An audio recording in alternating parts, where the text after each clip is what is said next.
श्री शिवाय नमस्तुभयम। हर हर महादेव। दोस्तों, आप सभी लोग जानते हैं कि 8 जुलाई 2024 के दिन यहां पर आषाढ़ महीने का सोमवार पड़ रही है। इसीलिए दोस्तों, इस दिन का महत्व बहुत ही ज्यादा बड़ा होता है और इस दिन आप लोगों को 2 कनेर के फूल वाला उपाय जरूर करना चाहिए, जो कि पंडित जी ने अपनी अभी की ही कथा में यहां पर बताया हुआ है।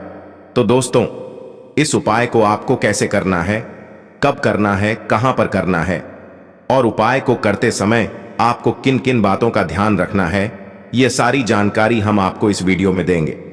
तो चलिए दोस्तों, उपाय को शुरू करते हैं। देखिए, यह दिन इतना खास होता है, इतना महत्वपूर्ण होता है। देखा गया है कभी कभी बड़े बड़े पूजा पाठ अनुष्ठान से जो मनोकामना पूर्ण नहीं होती है, वह सोमवार के दिन एक छोटे से उपाय करने से ही आपकी मनोकामना पूर्ण हो जाती है।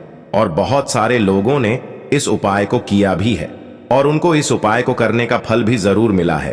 अगर आप लोग भी इस उपाय को 8 जुलाई 2024 आषाढ़ महीने का सोमवार के दिन करना चाहते हैं, तो आप इस उपाय को पहले अच्छे से समझ लेना, सुन लेना, उसके बाद करना। आपको इस उपाय का फल जरूर मिलेगा और इस उपाय को करने से आपके घर में चाहे किसी भी प्रकार की दुख और समस्या क्यों ना चल रही हो, आपको उसका कारण भी नहीं पता है कि भाई यह समस्या किस कारण से चल रही है। उसका कुछ भी कारण हो सकता है, जैसे पितृदोष हो सकता है या किसी भी तरह का मंगल दोष भी हो सकता है, और भी बहुत तरह के दोष होते हैं, कुछ भी हो सकता है। पर आपको इस उपाय को करने के लिए अपने दोष को पता लगाने की भी जरूरत नहीं है। 8 जुलाई 2024 आषाढ़ महीने का सोमवार के दिन इस 2 कनेर के फूल वाला उपाय को आप लोगों को कर लेना है। दोस्तों, अब हम समझते हैं इस वाले उपाय को हमें करना किस समय है। तो सबसे पहली बात दोस्तों, हम समझते हैं कि यह 2 कनेर के फूल वाला उपाय करना किसको है। तो देखिए, यहां पर सीधी सी बात है कि यह 2 कनेर के फूल वाला जो उपाय है, यह किस लिए किया जा रहा है। यह मनोकामना को पूर्ण करने के लिए किया जा रहा है, या आपके जीवन में जो दुख और परेशानियां हैं उनको दूर करने के लिए किया जा रहा है, या आपका कोई बड़ा काम है जो कि नहीं हो पा रहा है, आप उसके लिए इस उपाय को कर सकते हो। तो सीधी सी बात यह है कि आप अपनी किसी भी प्रकार की मनोकामना के लिए इस वाले उपाय को कर सकते हो। तो यह उपाय वह व्यक्ति कर सकता है जिस व्यक्ति को अपनी किसी भी प्रकार की मनोकामना भगवान शिव जी से पूर्ण करवानी हो। और अगर कोई भी माताएं बहनें जो हैं अपने घर की सुख और शांति के लिए, घर में धन समृद्धि को बढ़ाने के लिए वाला उपाय करना चाहती हैं, तो घर की जो बड़ी माताएं बहनें होंगी वह इस 2 कनेर के फूल वाले उपाय को विशेष रूप से करें, क्योंकि माताएं बहनें घर की लक्ष्मी होती हैं और जब घर की लक्ष्मी कोई विशेष उपाय करती है तो उसका फल ही बहुत जल्दी मिल जाता है और बहुत बड़ा होकर मिलता है। अन्यथा इस उपाय को कोई भी व्यक्ति कर सकता है, चाहे वह बड़ा हो, चाहे वह छोटा हो, चाहे वह बच्चा हो। जिस व्यक्ति को यह 2 कनेर के फूल वाला उपाय समझ आ गया, वह व्यक्ति इस 2 कनेर के फूल वाले उपाय को सोमवार के दिन जरूर करें, क्योंकि उसको इस उपाय को फल बहुत ही जल्दी मिल जाएगा। क्योंकि सोमवार के दिन भगवान शिव जी बहुत आसानी से प्रसन्न हो जाते हैं। तो आइए अब हम समझते हैं कि इस 2 कनेर के फूल वाले उपाय को आपको करना कैसे है और इस उपाय को करने का जो समय है वह क्या है। तो देखिए, इस सोमवार के दिन किए जाने वाले यह 2 कनेर के फूल वाला जो उपाय है, यह मुख्य रूप से सुबह के समय होगा। किस समय होगा? सुबह के समय होगा। आपको कोशिश यही करनी है कि सुबह के समय हम इस 2 कनेर के फूल वाला उपाय को कर लें। पर किसी कारणवश अगर आप सुबह इस उपाय को ना कर पाओ, आपको कहीं काम से जाना हो या किसी और काम की वजह से आप उपाय को ना कर पाओ, तो आपके पास फिर दूसरा मौका रहेगा, जो कि शाम के समय का रहेगा, प्रदोष काल का रहेगा। अब भाई, प्रदोष काल का समय भी एक बहुत ही लोगों के मन में प्रश्न बन जाता है कि भाई यह समय होता कब है, कितने बजे से लेकर कितने बजे यह समय होता है, ताकि हमें उपाय के लिए जो है करने का समय पता लग जाए। तो हम आपको बता दें, प्रदोष काल का जो एक समय होता है, शाम का समय, वो होता है शाम के 6 बजे से लेकर शाम के 7 बजे के बीच का। इस समय के बीच में आप उपाय को करेंगे तो आपको उस उपाय का जरूर फल मिलेगा। तो शाम के 6 बजे से लेकर शाम के 7 बजे के बीच में आप लोग इस 2 कनेर की फूल वाले उपाय को कर सकते हो। तो भैया, बहुत सारे लोग यहां पर यह प्रश्न भी जरूर करेंगे कि भाई हम तो नौकरी पर जाते हैं, हम अपनी ड्यूटी पर जाते हैं और आने में हमें देर हो जाती है, तो उस जगह पर हमें क्या करना चाहिए? तो देखिए, उन लोगों को भी टेंशन लेने की जरूरत नहीं है। अगर आप लोग इस उपाय को शाम के समय प्रदोष काल में कर रहे हैं और अगर आप आने में देरी भी हो जाती है, आपको आने में 7 बजे तक आप नहीं पहुंच पाते हो, तो भाई आप 7 या रात 8 बजे तक भी अगर उपाय को करोगे तो भी चल जाएगा। और अगर इससे भी थोड़ा देर हो जाती तो भी आप उपाय को कर सकते हो, क्योंकि सोमवार का दिन है। यह दिन बहुत ही कम आता है पूरे साल भर में। इसलिए जब आपको मौका मिल जाए, जब आप इस उपाय को जरूर कर लेना। कोई भी उपाय हो, आप कभी भी कर सकते हो। सोमवार के दिन बस कोशिश करना कि समय के थोड़ा अंतर्गत ही कर लो, पर किसी कारणवश अगर ना कर पाओ तो फिर आप थोड़ा देरी से भी कर सकते हो। आपको उपाय का फल जरूर मिलेगा। धन धान्य की समस्या चल रही है, रुपए पैसों की प्राप्ति नहीं हो पा रही है और घर में लगातार खर्चे बने हुए हैं। पूज्य गुरुजी ने कहा कि जब भी आपके जीवन में ऐसी स्थिति आ जाए कि चारों तरफ से आपका धन का नुकसान हो रहा है, व्यापार का नुकसान हो रहा हो, जीवन में संकट और समस्याएं बनी हुई हो, तो आपको यह विशेष उपाय जरूर कर लेना चाहिए। तो चलिए जानते हैं इस विशेष उपाय के बारे में। लेकिन उससे पहले एक प्रार्थना, अगर आप चैनल पर नए हैं तो कृपया चैनल को सब्सक्राइब अवश्य कर लें। देखिए, यह और इस वीडियो में हम लोग पूज्य गुरुजी द्वारा जो भी उपाय बताएं वो आप इस सोमवार को करने से बिल्कुल भी मत चखिए। इस वीडियो में हम लोग पूज्य गुरुजी द्वारा बताए गए 2-3 बहुत ही खास उपायों के बारे में आपको जानकारी देंगे। चलिए जानते हैं गुरुजी द्वारा बताए गए सबसे पहले और सबसे खास उपाय के बारे में। इस उपाय के लिए आपको एक लोटा जल ले लेना है। तांबे के पात्र में आप जल ले लीजिए और साथ ही साथ आपको 2 कनेर के फूल ले लेने हैं। देखिए, कनेर के फूल का महत्व कितना है, ये आपने पूज्य गुरुजी की पंचपुष्प शिव महापुराण की कथा में सुना होगा। उसमें पूज्य गुरुजी ने बताया था कि महादेव को 5 पुष्प बहुत ही प्रिय हैं। उन्हीं में से एक होता है कनेर का फूल। तो आपको 2 कनेर के फूल और 1 लोटा जल लेकर शिवालय पहुंच जाना है। ये उपाय आप सुबह करना चाहे तो सुबह कर लें और शाम को करना चाहे तो शाम को कर लें। पूरे दिन में किसी भी समय आप इस उपाय को कर सकते हैं। शिवालय पहुंचने के बाद सबसे पहले आप जो 1 लोटा जल लेकर गए हैं उसको शिवलिंग के ऊपर धीरे धीरे समर्पित करते जाइए और लगातार शिव महापुराण के मूल मंत्र श्री शिवाय नमस्तुभ्यम या फिर ओम नमः शिवाय, इन दोनों में से किसी भी एक मंत्र का जाप करते जाइए। इसके बाद जो आप 2 कनेर के फूल लेकर गए हैं उनको आप बहुत ही ध्यान से समझेंगे कि इन्हें समर्पित कैसे करना है। देखिए, पहला कनेर का पुष्प आपको शिवलिंग के ऊपर समर्पित करना है, लेकिन कनेर के पुष्प की जो डंडी होगी वह आपकी तरफ होगी। अगर आप शिवलिंग में दक्षिण दिशा में बैठे हैं और उत्तर दिशा की तरफ आपका चेहरा है यानी आपका फेस है, तो आप जिस दिशा में बैठे हैं उसी दिशा में इस कनेर के फूल की डंडी होगी और ओम नमः शिवाय मंत्र का स्मरण कर लेना है।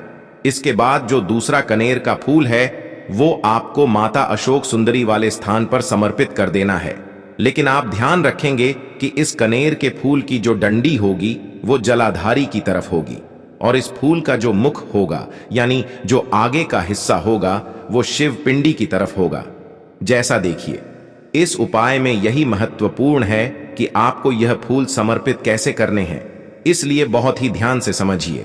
अब ये फूल समर्पित करने के बाद आपको महादेव से प्रार्थना कर लेनी है कि आपके जीवन में जो संकट है, जो समस्याएं हैं, एक समस्या समाप्त नहीं होती और दूसरी पहले आ जाती है।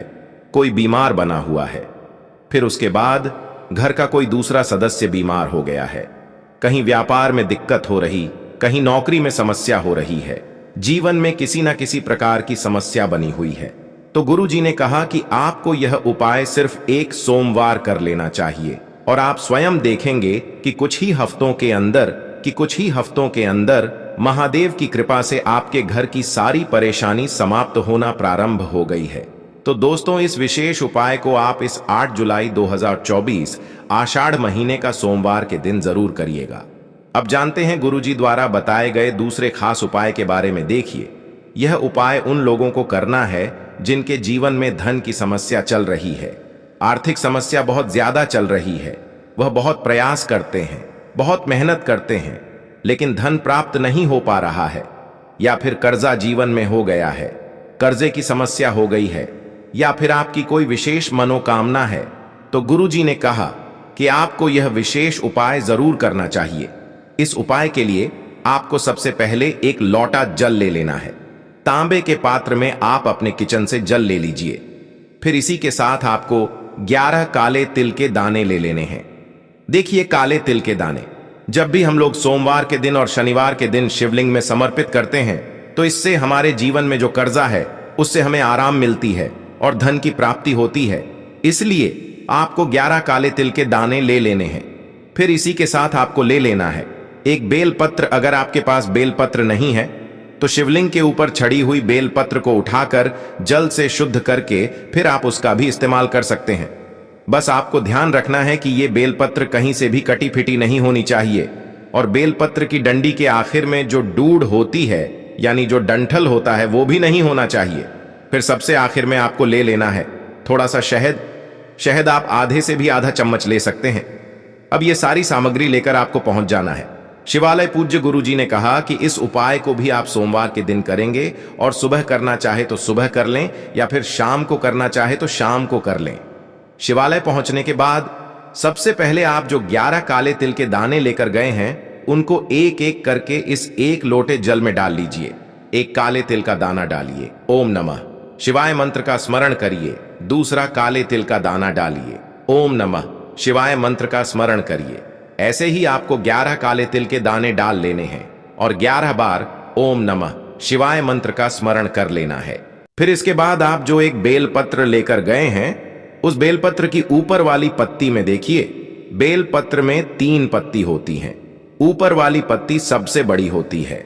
तो जो सबसे बड़ी पत्ती है यानी जो सबसे ऊपर वाली पत्ती है उसमें चिकनी साइड आपको इस शहद से ओम लिख देना है और नीचे की दोनों पत्तियों में चिकनी साइड आपको नमः शिवाय लिख देना है। जैसे सामने आपको वीडियो में दिखाया जा रहा है ठीक ऐसे ही आपको बेलपत्र की तीनों पत्तियों में ओम नमः शिवाय लिख देना है, लेकिन चिकनी साइड ही लिखना है। फिर उसके बाद आपको यह बेलपत्र अपने हाथ में रखनी है। महादेव से प्रार्थना करनी है कि आपके जीवन की ऐसी ऐसी मनोकामना है।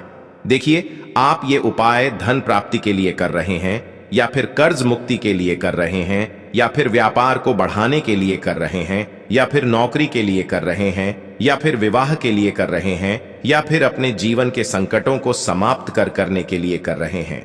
तो महादेव से प्रार्थना कर लीजिए और फिर यह एक बेलपत्र आपको शिवलिंग के ऊपर समर्पित कर देना है। ध्यान रखिएगा, बेलपत्र की चिकनी साइड का हिस्सा यानी जिस तरफ आपने ओम नमः शिवाय लिखा है वो वाला हिस्सा शिवलिंग में टच करेगा और बेलपत्र की डंडी जलाधारी की तरफ रहेगी।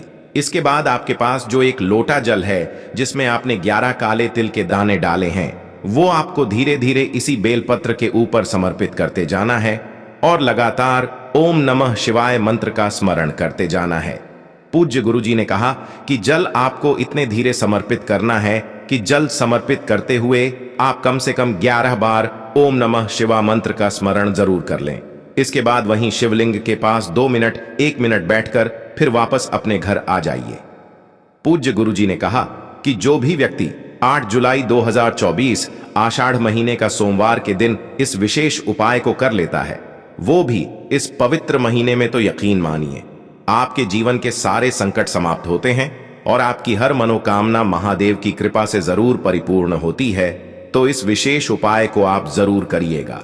अब इसके बाद जानते हैं पूज्य गुरुजी द्वारा बताए गए सबसे आखिरी और विशेष उपाय के बारे में। देखिए, यह उपाय उनको करना है जिनके शरीर में कोई भारी रोग हो गया है, कोई बीमारी हो गई है, डॉक्टरों को दिखा रहे हैं, कई महीनों से दिखा रहे हैं या फिर कई सालों से दिखा रहे हैं, दवाएं लगातार खा रहे हैं लेकिन उन्हें आराम नहीं मिल पा रही है।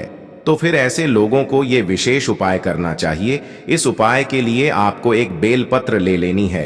अगर आपके पास बेलपत्र नहीं है तो शिवलिंग के ऊपर जो छड़ी रहती है उसको उठाकर जल से शुद्ध करके फिर आप उसका इस्तेमाल कर सकते हैं। इसी के साथ आपको एक लोटा जल ले लेना है। लोटा आप तांबे के पात्र में ही लीजिएगा। अब सिर्फ ये 2 सामग्री लेकर आपको पहुंच जाना है। शिवालय पूज्य गुरुजी ने इस उपाय के लिए भी बताया कि आप सोमवार के दिन ही इसे करिएगा और सुबह से लेकर शाम तक किसी भी समय आप इस उपाय को कर सकते हैं। शिवालय पहुंचने के बाद आप जो एक बेलपत्र लेकर गए हैं उस बेलपत्र को अपनी हथेली में रखिए। महादेव के बहुत ही प्रिय नाम कुंदकेश्वर महादेव का स्मरण करिए। कौन से महादेव का? कुंदकेश्वर महादेव का स्मरण करिए और आपके शरीर में जो भी बीमारी है उसको दूर करने की कुंदकेश्वर महादेव से प्रार्थना करिए। और फिर ये एक बेलपत्र आप शिवलिंग के ऊपर समर्पित कर दीजिए। बेलपत्र की चिकनी साइड का हिस्सा नीचे की तरफ रहेगा और बेलपत्र की डंडी जलाधारी की तरफ रहेगी। इसके बाद आपको एक लोटा जल इसी बेलपत्र के ऊपर धीरे धीरे समर्पित करते जाना है और लगातार कुंदकेश्वर महादेव का स्मरण करना है।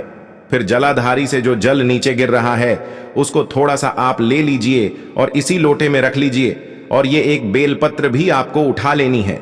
देखिए, ये जो आपने लोटे में जल लिया है और जो यह बेलपत्र ली है, इसको वहीं पर महादेव से बोल दीजिए कि हे मेरे कुंदकेश्वर महादेव, इनको औषधि स्वरूप बना दीजिए, यानी इनको औषधि स्वरूप प्रदान कर दीजिए। और ऐसा कहते हुए आप ये दोनों सामग्री लेकर अपने घर आ जाइए। पूज्य गुरु जी ने कहा कि इसमें से आपको यह बेलपत्र की तीनों पत्तियां चबा चबा कर खा लेनी है। कुंदकेश्वर महादेव का स्मरण करते हुए इनको चबा चबा कर खा लीजिए और जो जल आप लेकर आए हैं उसका आचमन कर लीजिए, यानी उसको पी लीजिए और कुंदकेश्वर महादेव से अपने रोग को दूर करने की प्रार्थना कर लीजिए। गुरु जी ने कहा कि जो भी व्यक्ति इस उपाय को 1 हफ्ते या 2 हफ्ते लगातार कर लेता है, उसके शरीर की बड़ी से बड़ी बीमारी कुंदकेश्वर महादेव की कृपा से बहुत ही जल्दी समाप्त हो जाती है। तो दोस्तों, यह थे पूज्य गुरु जी द्वारा बताए गए कुछ बहुत ही खास उपाय। अगर आपको जानकारी अच्छी लगी हो तो वीडियो लाइक करिएगा। मिलते हैं फिर एक नए वीडियो के साथ। श्री शिवाय नमस्तुभयम।